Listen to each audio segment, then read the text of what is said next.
नमस्कार, यो एभिन्यूज खबरको संकेत हो। तपाईं अहिले एभिन्यूज@2 मा हुनुहुन्छ। म सुशील खतिवडा।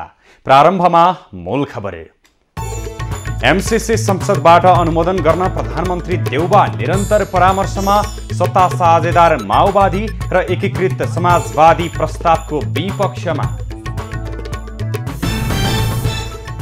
एमसीसी सम्झौता राष्ट्रिय हित विपरीत भएको भन्दै अघि नबढाउन मागसहित पेश भएका रिट सर्वोच्च अदालतद्वारा दरपेट।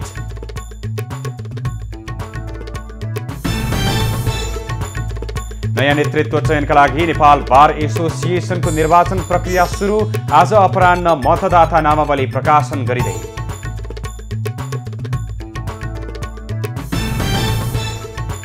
दुई युक्रेनी क्षेत्रलाई रुसले दियो स्वतन्त्र राज्यको मान्यता। रुसको कदमको राष्ट्रसङ्घ, EU, अमेरिका र बेलायतद्वारा आलोचना।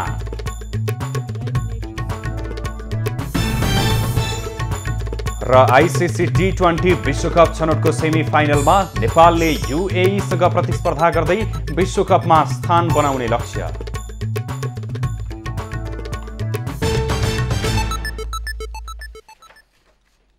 अब खबरको सिलसिला प्रारम्भ गरौं एमसीसी सम्बन्धी प्रसङ्गबाट।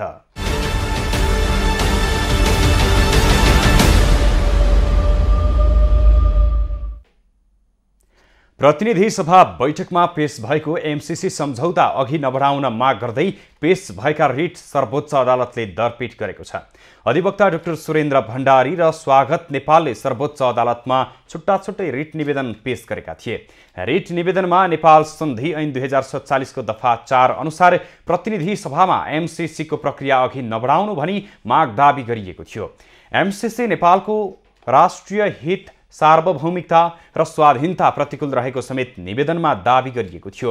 निवेदनमा एमसीसी नेपालले नुवाकोटमा खरिद गरेको जग्गा, एमसीसी को बजेट र कर्मचारीको नियुक्ति बदर गर्न पनि माग गरिएको थियो। अमेरिकी अनुदान सहायता मिलेनियम च्यालेन्ज कम्प्याक्ट एमसीसी संसदबाट अनुमोदन गर्ने विषयमा प्रधानमन्त्री शेरबहादुर देउबाले परामर्श जारी राखेका छन्। उनले संसदमा प्रतिनिधित्व गर्ने दलका नेतासँग सहमतिमै एमसीसी अनुमोदन गर्नका लागि आग्रह गरेका हुन्। प्रधानमन्त्री देउबाले अनौपचारिक रूपमा प्रमुख प्रतिपक्षी दल नेकपा एमालेसँग पनि परामर्श गरिरहेका छन्। विधेयकका विषयमा उनले एमाले संसदीय दलका नेता सुभाष चन्द्र नेमाङसँग समेत छलफल गरेका छन्। देउबाले माओवादी केन्द्रका अध्यक्ष पुष्पकमल दाहालसँग समेत छलफल गर्ने तयारी गरेका छन्। प्रधानमन्त्री देउबाले एमसीसी अनुमोदन गरेर अनुदान सहायता लिनुपर्ने अडानमा रहेका छन्। तर सत्ता साझेदार माओवादी केन्द्र र एकीकृत समाजवादी भने यथास्थितिमा एमसीसी अनुमोदन गर्ने पक्षमा देखिएका छैनन्। एकीकृत समाजवादीले एमसीसी को विपक्षमा उभिने निर्णय सोमबार नै गरिसकेको छ। फागुन 16 गतेभित्र एमसीसी अनुमोदन गर्नुपर्ने भएकाले सहमति जुटाउन प्रधानमन्त्री देउबाले पहल थालेका हुन्। एमसीसीमै सहमति खोज्न कांग्रेस नेता रामचन्द्र पौडेलले पनि सोमबार प्रमुख दलका शीर्ष नेतासँग छलफल गरेका छन्। एमसीसी पारितसँगै सत्ता साझेदार दलबीच बलियो एकता कायम गर्ने कांग्रेसको प्रस्ताव छ। सत्तारूढ दल नेकपा एकीकृत समाजवादीको सचिवालय बैठकले एमसीसी को विपक्षमा रहने निर्णय गरेको छ।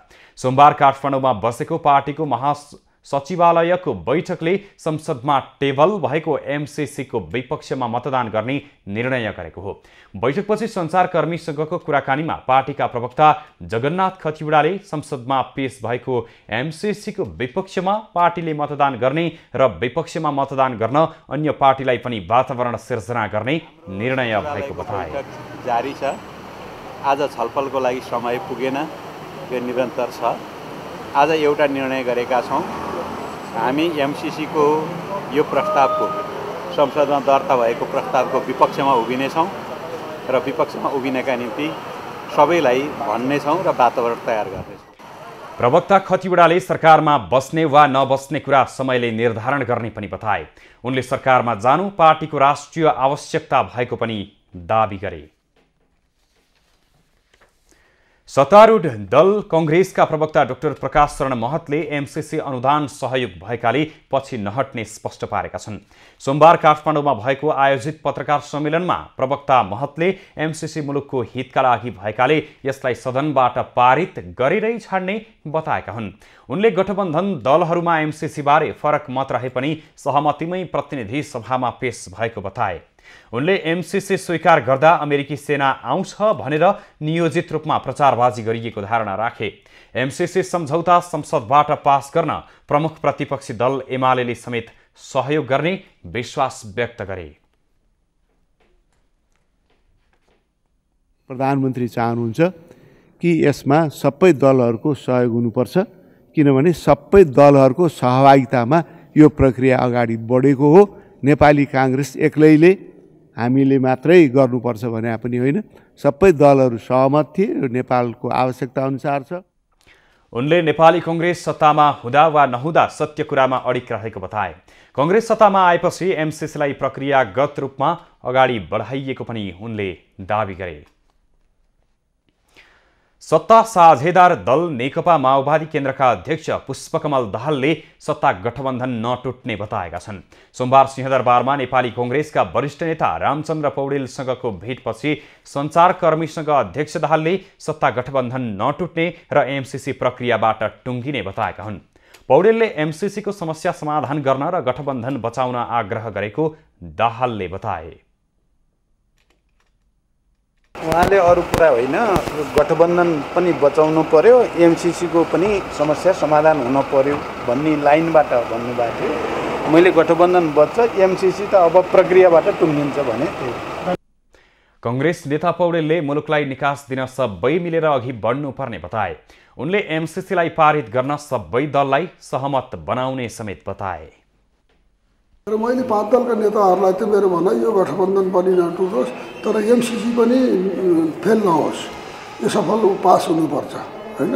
यसको लागि चाहिँ सबै लागेर मुलुकलाई आर्थिक सङ्कटतिर पनि धकेल्न हुँदैन, राजनीतिक सङ्कटतिर पनि देशलाई धकेल्न हुँदैन। त्यसको लागि सबैले सुझबुझका साथ काम गरौँ। पौडेलले एमसीसी पारित गर्न नेताहरूसँग छलफल अघि बढाएका छन्। पौडेलले सोमबार नै जनता समाजवादी पार्टीका अध्यक्ष उपेन्द्र यादवसँग पनि एमसीसीका बारेमा छलफल गरेका थिए। नेकपा एमालेका अध्यक्ष केपी ओलीले सत्ता गठबन्धनले आफ्ना कार्यकर्ता परिचालन गरेर प्रहरीमाथि आक्रमण गराएको आरोप लगाएका छन्।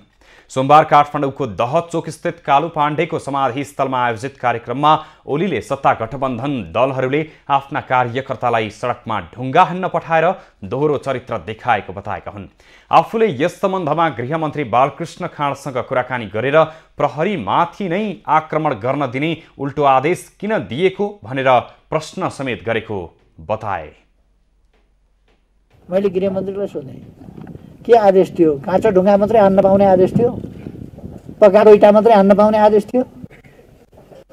के आदेश थियो? उहाँहरू देशप्रति जिम्मेवार भइराख्नु भएको छैन। सरकारमा बस्ने, तमासा गर्ने, एमसीसी पास गर्ने षड्यन्त्र गर्ने, टेबल गर्ने षड्यन्त्र गर्ने, आएर आफू चुप लागेर बस्ने मूर्ति चाहिँ अर्को पछाडिकोलाई नारा लगाऊ भन्ने। गठबन्धन विरुद्ध आक्रामक रूपमा प्रस्तुत भएका ओलीले एमसीसी सम्झौता अनुमोदनका विषयमा भने कुनै प्रतिक्रिया जनाएनन्। लामो रस्साकसीपछि संसदमा पेश भएको एमसीसी अनुमोदन हुन्छ कि हुँदैन भन्ने चासो बढेको छ। संसदमा पेश भए पनि माओवादी केन्द्र र एकीकृत समाजवादीले दोहोरो चरित्र देखाएका कारण संसदमा कसरी अनुमोदन हुन सक्छ भन्ने प्रश्न हुन सकेको छैन। विशेष खबरको साथमा Plumber CPVC pipes and fittings, विश्वास प्लम्बिङ को। शिवम सिमेन्ट, भरोसा अटुट सम्बन्धको।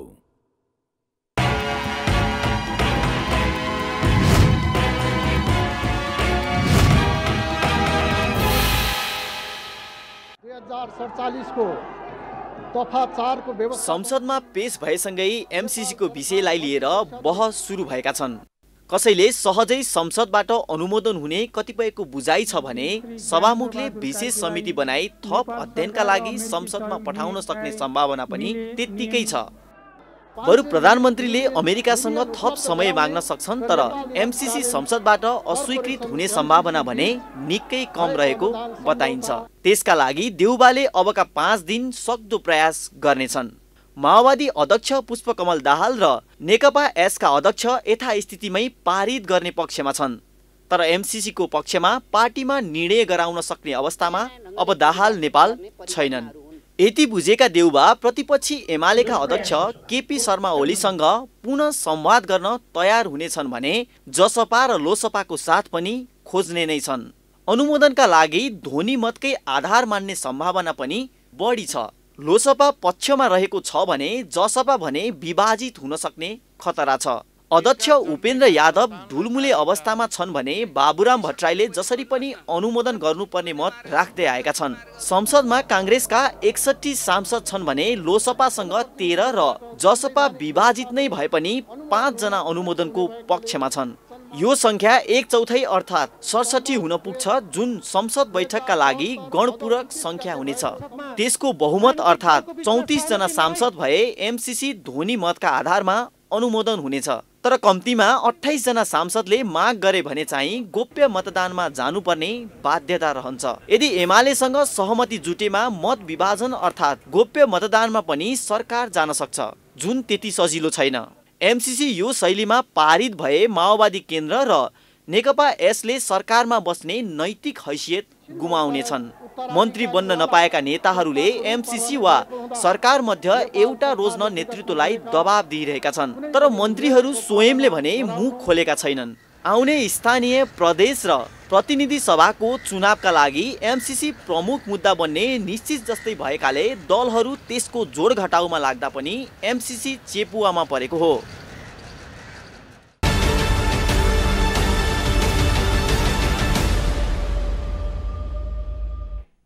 खबरको सिलसिला अझै जारी छ, हामीसँगै रहनुहोला।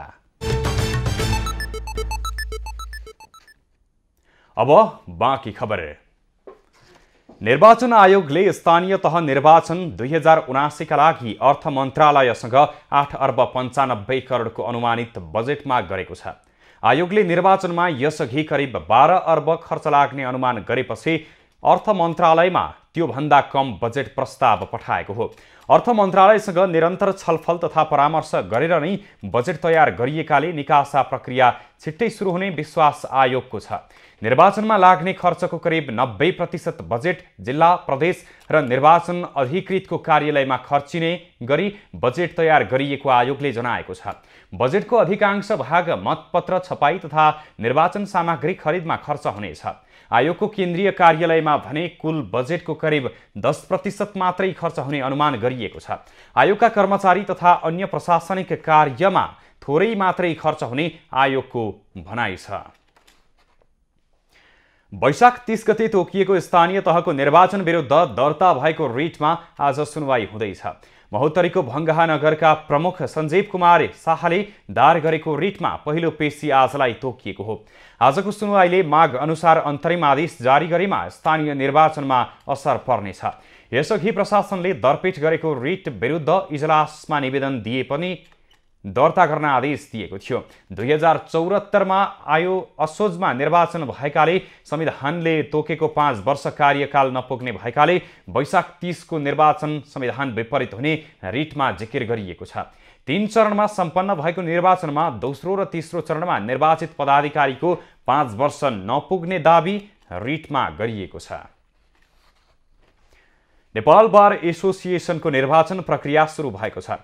आगामी चैत 19 गते नयाँ नेतृत्व चयनका लागि निर्वाचन प्रक्रिया सुरु भएको हो। निर्वाचन समितिका अनुसार आज अपराह्न 4 बजे मतदाता नामावली प्रकाशन गरेसँगै बार एसोसिएसनको निर्वाचन प्रक्रिया सुरु हुनेछ। निर्वाचन समितिका अनुसार आज अपराह्न 4 बजे मतदाता नामावली प्रकाशन भएपछि 13 फागुनभित्र मतदाता नामावलीमा दाबी विरोध गर्न सकिनेछ भने सो प्रक्रिया आरम्भ भएको 5 दिनपछि 19 फागुनमा जाँचबुझ गरी 20 फागुनमा अन्तिम नामावली प्रकाशन गर्ने गरी निर्वाचन तालिका सार्वजनिक गरिएको छ। चैत 19 गते हुने निर्वाचनबाट 1 अध्यक्ष, 8 उपाध्यक्ष, 1 महासचिव, 1 कोषाध्यक्ष र 14 जना सदस्य सहित केन्द्रीय नेतृत्व चयन गर्ने समितिले जनाएको छ। काभ्रेको मण्डन देउपुर नगरपालिकाले नागरिकलाई घर दैलोमा नै स्वास्थ्य सेवा पुर्याउने लक्ष्य अनुरूप थप 2वटा खोप केन्द्र र एउटा प्रसुति केन्द्र स्थापना गरेको छ। महिला तथा बालबालिकालाई घर नजिकै सेवा दिने उद्देश्यले चुरीथुम्का र गैरी बिसौनामा खोप केन्द्र स्थापना गरिएको हो। स्वास्थ्य र शिक्षाको क्षेत्रलाई पहिलो प्राथमिकतामा राखेर काम गर्दै आएको नगरपालिकाले जनाएको छ। हाम्रो ज्येष्ठ नागरिकहरूको निमित्त हामीले स्वास्थ्यमा हेलच्याङ्ग्राई गर्नुहुन्न भन्ने मान्यताका साथ सङ्घीय सरकारले तोकेको मापदण्डभन्दा पृथक हामीले नगरपालिकाले एउटा सिद्धान्त बनायौँ। यो बालुवापाटी स्वास्थ्य चौकी नगरकोटभन्दा पनि तल नगरपालिकाभन्दा पनि टाढा पर्ने टाढाको भेगको हिसाबले र यहाँको समस्यालाई मध्यनजर गरेर आजदेखि चाहिँ यो हाम्रो बालुवापाटी स्वास्थ्य चौकीमा बर्थिङ सेन्टर सुरु हुँदैछ। खोप केन्द्र र प्रसुति केन्द्रबाट महिला बालबालिका ज्येष्ठ नागरिक बढी लाभान्वित हुने भएका छन्। घर नजिकै स्वास्थ्य सेवा उपलब्ध भएपछि स्थानीय पनि हर्षित भएका छन्।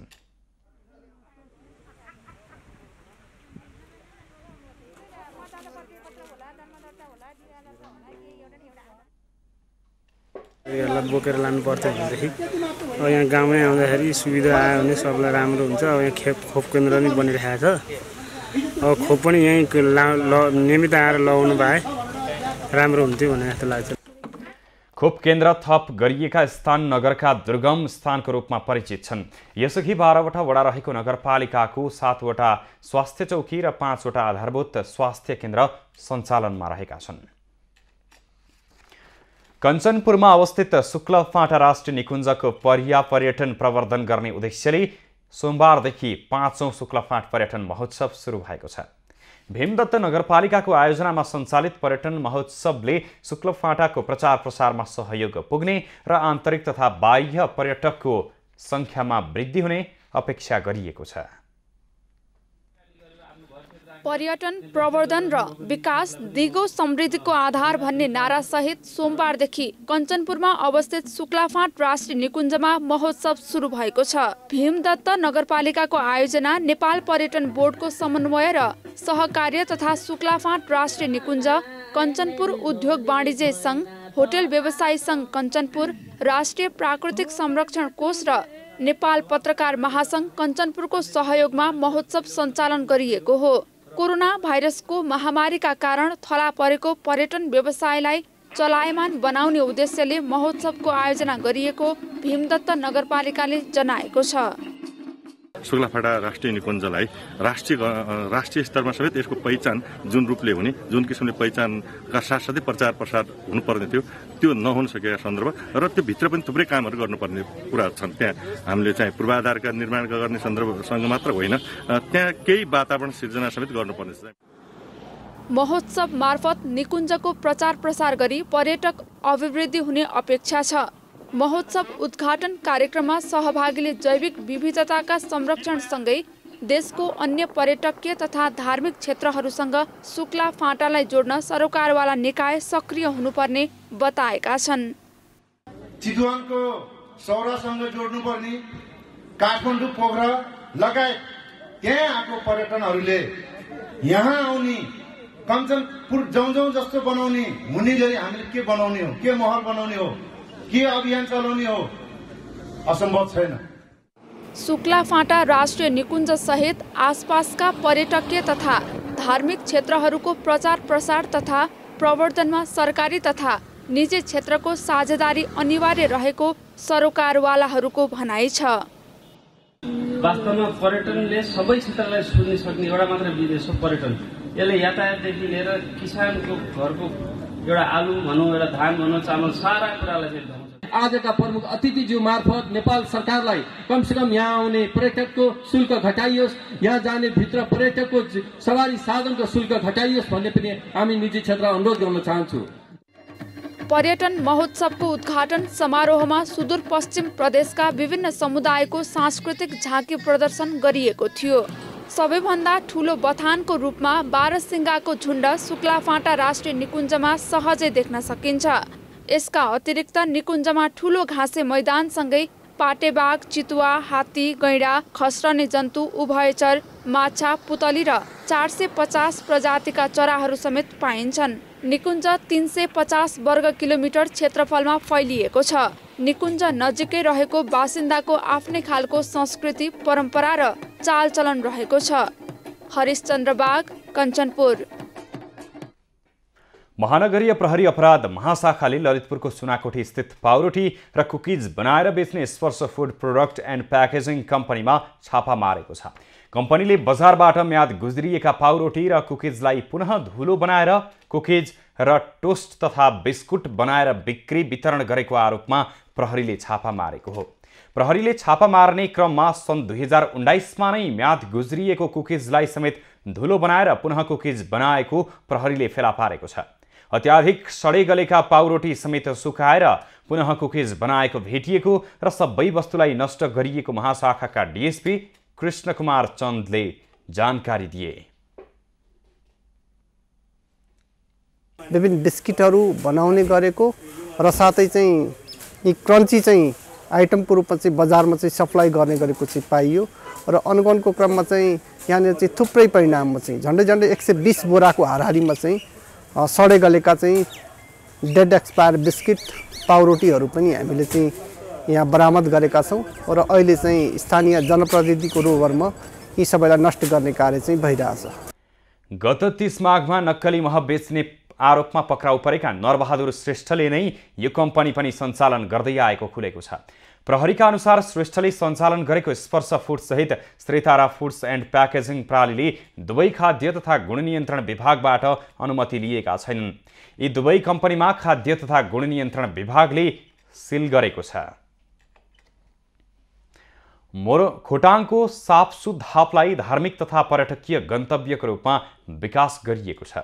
12 महिना भक्तजन पुग्ने सापसु धापको गुरु योजना बनाएरै नगरपालिकाले गन्तव्य बनाएको हो।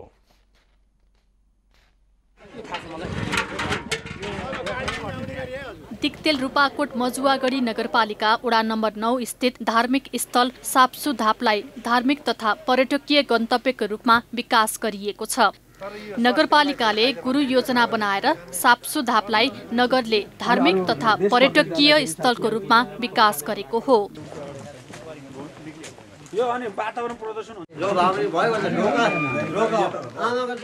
श्री शर्मिला दर्जी साथै समस्त वडावासी महानुभावहरू मिति 2078 फाल्गुन 6 गते विशेष गरी धामी झाँक्रीको मेला लाग्ने सापसु धापमा 12 महिना पूजा आजा गर्ने भक्तजन पुग्ने गरेका छन्। आफूले चिताएको काम पूरा नभएमा सापसु धापको भाकल गरेमा मनोकांक्षा पूरा हुने विश्वास गरिन्छ।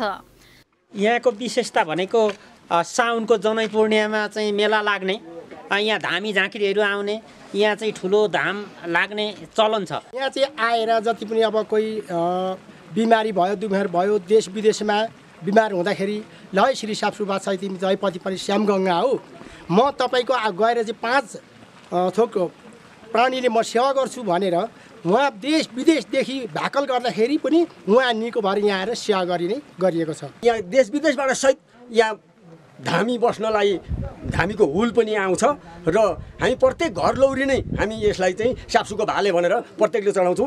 ऐतिहासिक तथा सांस्कृतिक महत्त्व बोकेको सापसु धापको पर्यटकीय सम्भावना पनि उत्तिकै रहेको छ। धार्मिक तथा पर्यटकीय गन्तव्यको रूपमा प्रचार गर्नुपर्ने नगरपालिकाको भनाइ छ। 11 वटा स्थलहरूलाई पर्यटकीय स्थलको रूपमा विकास गर्ने निर्णय गर्यो र महत्त्वपूर्ण पर्यटकीय गन्तव्य स्थलको रूपमा विकास गर्ने उद्देश्यका साथ हामीले यो सापसु धापलाई विभिन्न किसिमका यहाँ संरचनाहरू निर्माण गरेर आफैमा यो चाहिँ पवित्र धार्मिक एवं पर्यटकीय स्थल हो र यसलाई प्रवर्धन गर्ने काम नगरपालिकाको तर्फबाट हामीले गरेका छौँ। हरेक वर्ष जनै पूर्णिमाको दिन सापसु धापमा ठूलो मेला लाग्ने गर्दछ। सदरमुकाम दिक्तेल बजारबाट 3 घण्टाको सवारी साधनको यात्रामा सापसु धाप पुग्न सकिन्छ। सापसु धापको दर्शनको लागि भोजपुर, धनकुटा, सङ्खुवासभा, उदयपुर, सोलुखुम्बु लगायत प्रदेश नम्बर 1 का विभिन्न जिल्लाका भक्तजनहरू पुग्ने गर्दछन्। खोटाङबाट राजन ठटालको रिपोर्ट। नेपालमा बेलायतको थप लगानी भित्र्याउनका लागि ब्रिटेन चेम्बर अफ कमर्सले पहल गर्ने भएको छ। ब्रिटेन नेपाल चेम्बर अफ कमर्सले आयोजना गरेको अन्तर्क्रियामा सहभागीहरूले लगानी गरेको पैसाको प्रतिफल सुरक्षा ग्यारेन्टी भए लगानी भित्र्याउन सकिने बताएका हुन्। ब्रिटेन नेपाल चेम्बर अफ कमर्सको निमन्त्रणामा नेपालबाट बेलायत आउनुभएका नेपाल उद्योग परिसङ्घका उपाध्यक्ष तथा आइएमई ग्रुपका संस्थापक हेमराज ढकालसँग छलफल कार्यक्रमको आयोजना गरेको थियो। छलफलका क्रममा प्रमुख अतिथिको रूपमा बोल्दै ढकालले नेपालमा प्रत्यक्ष लगानीका अवसर र नेटवर्कको विषयमा प्रकाश पार्नु भएको थियो। एनआरएन कम्युनिटीलाई नेपालमा लगानी गराउने उद्देश्यले प्रोत्साहन गर्ने रूपमा जुन एउटा कार्यक्रम भयो यो साह्रै सराहनीय कार्यक्रम। ब्रिटेन नेपाल चेम्बर अफ कमर्सको आयोजनामा भएको उक्त कार्यक्रममा बेलायतमा रहेका विभिन्न व्यवसायसँग सम्बन्धित व्यक्तिहरूको सहभागिता रहेको थियो। विदेशी लगानी बिना रोजगारीको अवसर पनि स्थापना गर्न नसकिने अहिलेको अवस्थामा विदेशी अनुदानको रूपमा आएको एमसिसीको विषयमा अहिले निकै विवाद चलिरहेको अवस्थामा केही समय अगाडि राष्ट्रिय सभाका अध्यक्षले नेपालमा विदेशी सहयोगको विषयमा कडाई गरिनुपर्छ तर सहयोग नलिने भन्ने कुरा चाहिँ होइन भन्ने अभिव्यक्तिप्रति लगानीकर्ताहरूको ध्यान आकर्षण भएको देखिन्छ। ब्रिटेन नेपाल चेम्बर अफ कमर्सका पूर्व अध्यक्ष तथा ब्रिटिस कलेजका कार्यकारी प्रमुख राजन कडेलले नेपालमा विदेशी लगानीका लागि कानुनी प्रावधानहरू निकै जटिल भएको कुरा केही समय अगाडि व्यक्त गर्नुभएको थियो। एभेन्यूज टेलिभिजनका लागि एभरेस्ट गौतम, लन्डन। पर्यटन प्रवर्धनका लागि जाउँ है पोखरा अभियान सुरु गरिएको छ। अभियान अन्तर्गत पर्यटन व्यवसायीले बुटवल पुगेर पोखरा घुम्न निम्तो दिएका छन्। होटल सङ्घ पोखराको आयोजनामा बुटवलमा आयोजना गरिएको कार्यक्रममा जाउँ है पोखराका संयोजक विकल तुलाचन र होटल सङ्घ पोखराका अध्यक्ष लक्ष्मण सुवेदीले पोखरा घुम्न निम्तो दिएका हुन्। कोरोना संक्रमण घटेपछि पोखरेली पर्यटन व्यवसायी पर्यटक बोलाउँदै देशका प्रमुख शहर पुग्ने भएका छन्। पश्चिमाञ्चल होटल सङ्घको अगुवाईमा उनीहरूले देशका प्रमुख शहरहरूमा पुगेर अन्तर्क्रिया गर्ने र पर्यटकलाई आफ्ना प्याकेज बारे जानकारी सहित पोखरामा निम्तो दिएका हुन्। आएको पर्यटक केही ठाउँमा रोकेर राख्न सकिँदैन।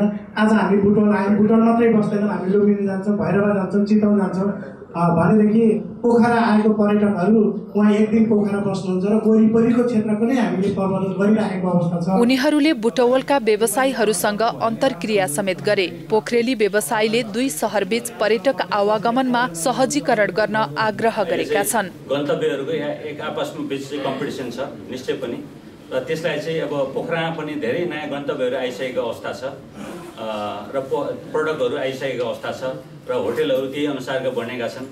निश्चय पनि यहाँ बुटवल भैरवमा पनि विभिन्न किसिमका पर्यटन क्षेत्रमा लगानी भइरहेको अवस्था छ। पोखरामा पर्यटक आकर्षित गर्न नयाँ नयाँ कार्यक्रम सञ्चालन गर्नुपर्ने व्यवसायीहरूले सुझाव दिएका छन्। चाहन्छु भने राज्यसँग यो पुनर्कर्जालाई कम्तीमा पनि 5 वर्षको लागि लागू गर्ने परिपाटीको विकास गर्नुपर्छ भन्ने कुरा एउटा प्रसङ्ग पनि यसमा जोड्दाखेरि राम्रो हुन्छ, सान्दर्भिक हुन्छ भन्ने मलाई लागेको छ। ती मजदुरहरूलाई हामीले चाहिँ कसरी थ्याक्ने, कसरी उहाँहरूलाई होल्ड गर्न सकिन्छ, उहाँहरूलाई रिफ्रेसमेन्ट ट्रेनिङहरू कसरी दिन सकिन्छ र उहाँहरूलाई चाहिँ हाम्रो पेसाबाट हामीले चाहिँ कसरी बचाइराख्न सकिन्छ भन्ने बारेमा अहिलेसम्म पनि कुनै न मन्त्रालयबाट आएको छ न सम्बन्ध निकायबाट त्यो खालको प्याकेज आउन सकेको छ। अभियानको टोलीले भैरहवा, हेटौडा, वीरगञ्ज र चितवन लगायतका शहर पुगेर पर्यटकलाई निम्तो दिँदै अन्तर्क्रिया समेत गर्नेछ। बुटवलबाट दामोदर खनालको रिपोर्ट। खबरको सिलसिला अझै जारी छ, हामीसँगै रहनुहोला।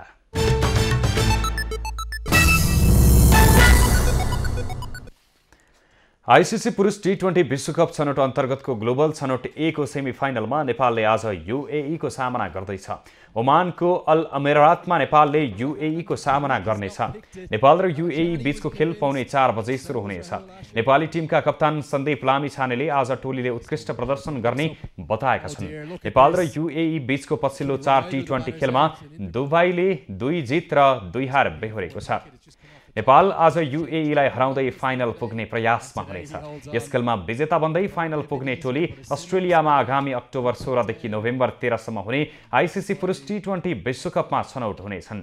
नेपालले सन् 2014 मा बङ्गलादेशमा आयोजना भएको टी20 विश्वकप खेलेको थियो। त्यसयता नेपाल छनौटमा असफल हुँदै आइसकेको छ। छनौटको समूह बी को नेपाल समूह विजेता बनेर सेमिफाइनल पुगेको हो। नेपालले 3 खेलमा 3 जित सहित 6 अङ्क जोडेको थियो। यूएई समूह ए को उपविजेता बन्दै सेमिफाइनलमा पुगेको हो। फाइनल प्रवेश गर्ने टोली अस्ट्रेलियामा अक्टोबर 16 देखि नोभेम्बर 13 सम्म हुने आईसीसी पुरुष टी20 विश्वकपका लागि छनौट हुनेछन्। अब पालो खास खबरको।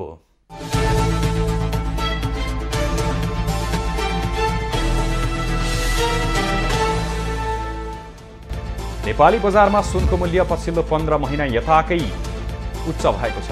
आज तोलामा 800 रुपैयाँले बढेर छापावाला सुनको मूल्य 97,000 रुपैयाँ कायम भएको छ, जुन मूल्य गत वर्ष कार्तिक 24 गते पछिको सबैभन्दा उच्च मूल्य रहेको नेपाल सुन चाँदी व्यवसायी महासङ्घले जनाएको छ। आज तेजाबी सुनको खरिद बिक्री मूल्य 96,500 रुपैयाँ तोकिएको छ। यस्तै चाँदीको मूल्य प्रतितोला 15 रुपैयाँ बढेर 1315 रुपैयाँ पुगेको छ। सोमबार प्रतितोला 1300 रुपैयाँमा चाँदीको खरिद बिक्री भएको थियो।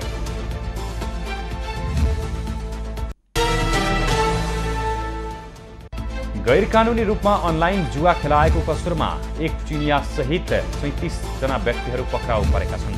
पक्राउ पर्नेमा 36 जना नेपाली पनि छन्। महानगरीय प्रहरी परिसर काठमाडौँ र प्रहरी वृत्त नयाँ बानेश्वरको संयुक्त टोलीले नयाँ बानेश्वरको एक घरमा छापा मारी उनीहरूलाई नियन्त्रणमा लिएको हो। उनीहरूले अनलाइन जुवा खेलाउने र त्यसैका आधारमा धम्क्याएर रकम असुल्ने गरेको पाइएको छ।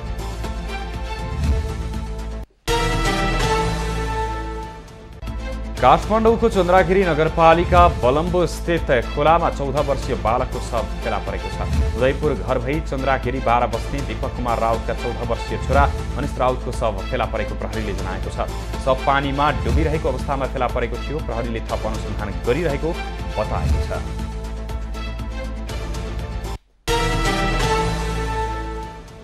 नेपाली कांग्रेसका पूर्व सहमहामन्त्री गोविन्दराज जोशीले कांग्रेसलाई बचाउनका लागि कठोर निर्णय गर्नुपर्ने बेला आएको बताएका छन्। दमौलीमा बीपी विचार समाज व्यासनगर अधिवेशनलाई सम्बोधन गर्दै उनले बीपीको विचारमा संगठित भएर कांग्रेसलाई जोगाउनु पर्ने बताएका हुन्।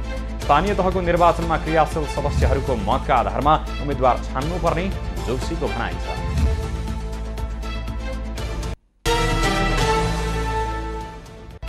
महाशिवरात्रिको तयारी सुरु भएसँगै पशुपतिनाथ मन्दिरमा विशेष पूजा गर्नेको भिड बढ्न थालेको छ। कोरोनाको तेस्रो लहरपछि माघ 29 गतिबाट खुलेको मन्दिरमा 10 दिनको बीचमा 1000 भन्दा बढी विशेष पूजा भएका छन्। विशेष पूजाबाट 16,88,700 रुपैयाँ कोषमा जम्मा भएको छ। पशुपतिनाथ मन्दिरमा 1,100 देखि 25 लाख रुपैयाँसम्मको विशेष पूजा हुने गरेको छ। विशेष पूजाबाट कोषलाई वार्षिक झण्डै 10 करोडसम्म आम्दानी हुने गरेको छ।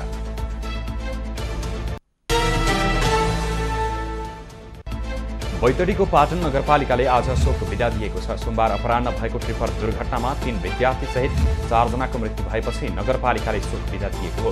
दुर्घटनामा विद्यार्थीको मृत्यु भएकाले शैक्षिक संस्थामा शोक बिदा दिएको हो।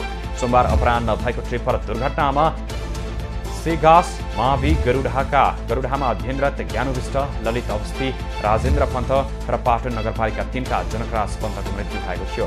दुर्घटनामा परेर अन्य 5 जना घाइते भएका छन्।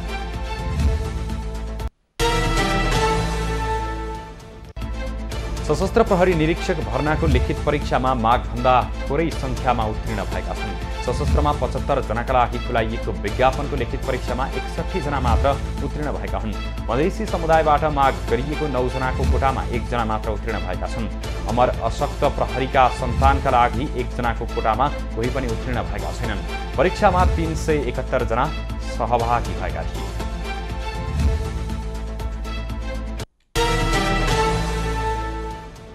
अमेरिकी सहयोग परियोजना मिलेनियम च्यालेन्ज कर्पोरेसन एमसीसीको विरुद्धमा चितवनको मुगलिनमा प्रदर्शन भएको छ। इच्छा कामना गाउँपालिकाका देशभक्त राष्ट्रप्रेमी युवाहरूको समूहले विरोध प्रदर्शन गरेको हो। प्रगति टोलबाट सुरु गरिएको र्याली बीच बजार हुँदै मुगलिन चोकमा पुगेर सभामा परिणत भएको थियो। प्रदर्शनमा सहभागीहरूले एमसीसी विधेयक राष्ट्रिय हित विपरीत रहेकाले खारेज गर्नुपर्ने माग राखेका थिए।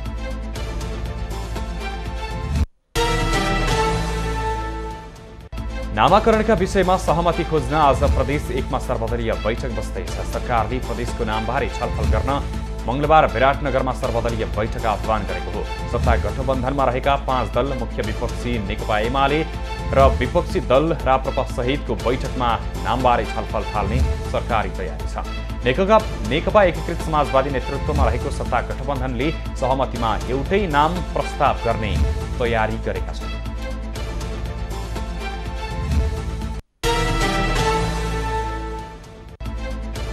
मध्य प्रदेशको प्रदेशसभा बैठक 12 दिनका लागि स्थगित भएको छ। आज बोलाइएको बैठक 22 गतेसम्मका लागि स्थगित गरिएको हो।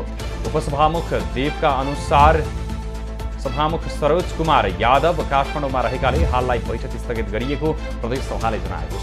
आजको बैठकमा प्रदेश प्रहरी ऐन कार्यान्वयन सम्बन्धी संकल्प प्रस्तावमाथि छलफल गर्ने कार्यसूची रहेको थियो। त्यस्तै आन्तरिक मामिला तथा सञ्चार मन्त्री भरत प्रसाद शाह पारिवारिक भ्रमणमा भारत गएपछि बैठक पछि सारिएको हो। अब पालो एभिन्यूज एट मौसमको।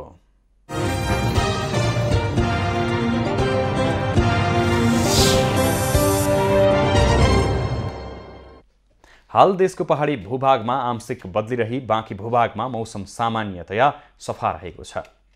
दिउँसो अपराह्न प्रदेश 1 बागमती प्रदेश तथा गण्डकी प्रदेशका उच्च पहाडी तथा हिमाली भूभागका थोरै स्थानहरूमा हल्का हिमपातको सम्भावना रहेको जल तथा मौसम पूर्वानुमान महाशाखाले जनाएको छ। काठमाडौँ उपत्यकाको आजको अधिकतम तापक्रम 19 डिग्री सेल्सियस र न्यूनतम तापक्रम 5 डिग्री सेल्सियस बीच रहने अनुमान गरिएको छ। आज सूर्योदय बिहान 6:35 भयो भने सूर्यास्त साँझ 5:59 हुनेछ। आज देशभरको मौसम कस्तो रहला त? हेरौँ देशका विभिन्न स्थानको अनुमानित मौसमी अवस्था।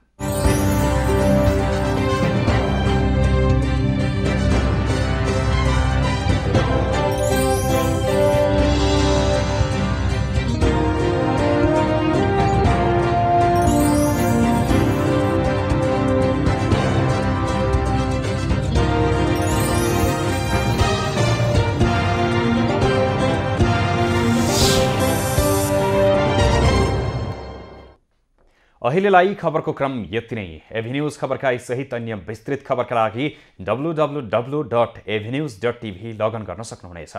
युट्युब, फेसबुक र ट्विटरमा पनि हामीलाई फलो गर्न सकिनेछ।